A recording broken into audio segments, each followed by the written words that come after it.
வணக்கம் குட்டீஸ், உங்களுக்காக பிடித்த கதைகளை பாருங்கள். கிட்ஸ் குட்டி ஸ்டோரி சேனலை சப்ஸ்கிரைப் பண்ணுங்க. நம்ம சேனலுக்கு சப்போர்ட் பண்ணுங்க. நண்பர்களே, போன எபிசோட்ல ராமர் சிவதனுசை வளைத்ததை பார்த்தோம். ஆனால் அந்த ஒரு செயல் என்ன மாற்றங்களை கொண்டு வந்தது தெரியுமா? அந்த ஒரு தருணம் பல நிகழ்வுகளின் தொடக்கமானது. இப்போ அதற்கான விளைவு என்ன, இந்த எபிசோடில் பார்க்கலாம். மிதிலா நகரம் இன்னும் மகிழ்ச்சியில் மூழ்கியிருந்தது. ராமர் சிவதனுசை உடைத்த வெற்றி அனைவரின் மனதையும் கவர்ந்தது. மக்கள் ஆரவாரம் செய்தனர், மலர்கள் பொழிந்தன. அந்த மண்டபம் முழுவதும் கொண்டாட்டம் நிரம்பியிருந்தது. ஆனால் திடீரென அந்த மகிழ்ச்சி அமைதியாக மாறியது. ஒரு அசாதாரண உணர்வு அந்த இடத்தை ஆட்கொண்டது.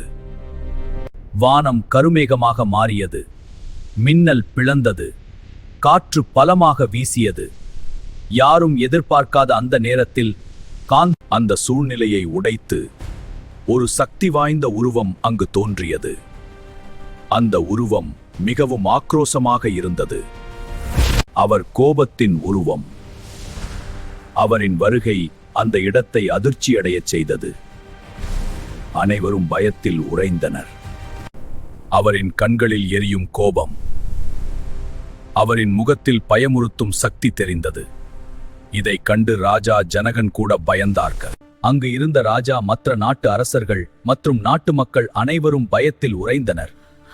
யாரும் ஒரு வார்த்தையும் பேசவில்லை. மன்னன் ஜனகனும் அதிர்ச்சியில் நின்றார். இந்த நிகழ்வு என்ன ஆகுமோ என்று பயந்தார். அவரைப் போலவே அனைவரும் பயந்தனர். ஆனால் ராமர் அமைதியாக இருந்தார். இதை கண்ட தம்பி லட்சுமணன் கோபத்தில் முன்னே வந்தான். தன் அண்ணன் ராமரை பாதுகாக்க தயாரானான். ஆனால் இதை கண்ட விஸ்வாமித்திரர் அமைதியாக இருந்தார். அண்ணா, நான் தயார், அமைதியாக இருங்கள். ஆனால் இதை கண்ட ராமர் அமைதியாக இருந்தார். அவரின் முகத்தில் எந்த பயமும் சஞ்சலமும் இல்லை. பரசுராமர் கோபமாக கேட்டார், சிவதனுசை உடைத்தது நீயா என்று நான் சவால் விடுகிறான். என்னுடன் மோதிப்பார் என்றார். அந்த நொடியில் காலமே நின்றது போல இருந்தது. இரண்டு தெய்வீக சக்திகள் நேருக்கு நேர் நின்றன. ராமர் அமைதியாக பதிலளித்தார். அவரின் குரலில் நம்பிக்கை மற்றும் சக்தி இருந்தது. என் பாதையில் நான் உறுதியுடன் செல்கிறேன். எந்த சக்தியும் என்னை தடுக்காது. பரசுராமர் தன் தெய்வீக கோடாரியை உயர்த்தினார். அவரின் சக்தி வெளிப்பட ஆரம்பித்தது.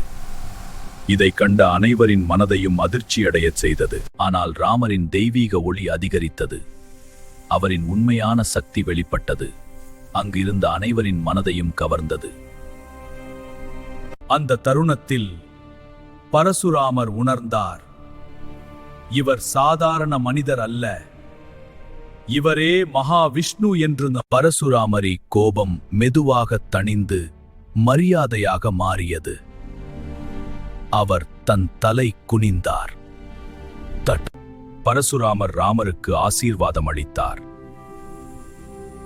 அவரின் மனம் அமைதியடைந்தது.